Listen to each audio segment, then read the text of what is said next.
കർമ്മങ്ങളുടെ വിളഭൂമിയാണ് പ്രപഞ്ചം.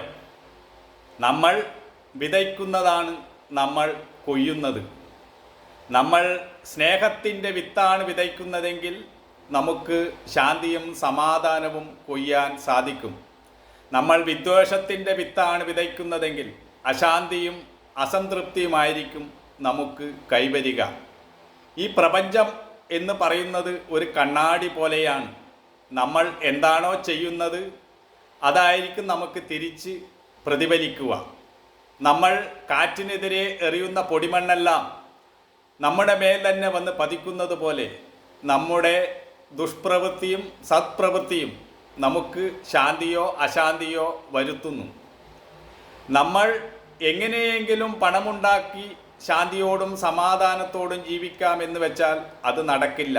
ഈ പ്രപഞ്ചത്തിന് അനശ്വരമായ ഒരു നിയമമുണ്ട്. ധനികനായാലും ദരിദ്രനായാലും പ്രപഞ്ച നിയമത്തിനെതിരെ നീങ്ങിയാൽ അശാന്തി തന്നെയായിരിക്കും ഫലം. ഈ യാഥാർത്ഥ്യം മനസ്സിലാക്കി നമ്മൾ ലോകത്ത് ജീവിക്കണം. അയ്യോ, എനിക്ക് കഷ്ടമാണ് വരുന്നത്, ദുഃഖമാണ് വരുന്നത്, ഇതിന് ദൈവമാണ് ഉത്തരവാദി, ദൈവത്തിൻ്റെ മുകളിൽ നമ്മൾ നമ്മുടെ കർമ്മം ആരോപിക്കും. പക്ഷേ ദൈവം ആരുടെയും പുണ്യപാപങ്ങൾ എടുക്കുന്നില്ല. നമ്മൾ ചെയ്യുന്നതാണ് നമ്മൾ ഓരോരുത്തരും അനുഭവിക്കുന്നത്. പുണ്യത്തിലും പാപത്തിലും നല്ലവനിലും ചീത്തയായിട്ടുള്ളവനിലും എല്ലാം ഉള്ളത് ദൈവം തന്നെയാണ്. ആ ദൈവത്തിൽ നമുക്ക് വിശ്വസിക്കുകയോ വിശ്വസിക്കാതിരിക്കുകയോ ചെയ്യാം. എന്നാൽ ആ ദൈവത്തിൻ്റെ ഈ പ്രപഞ്ചത്തിൻ്റെ കർമ്മ നിയമത്തിൽ നിന്ന് ആർക്കും രക്ഷപ്പെടാൻ കഴിയുകയില്ല. അതിനെ മറികടക്കാൻ ആർക്കും സാധ്യമല്ല.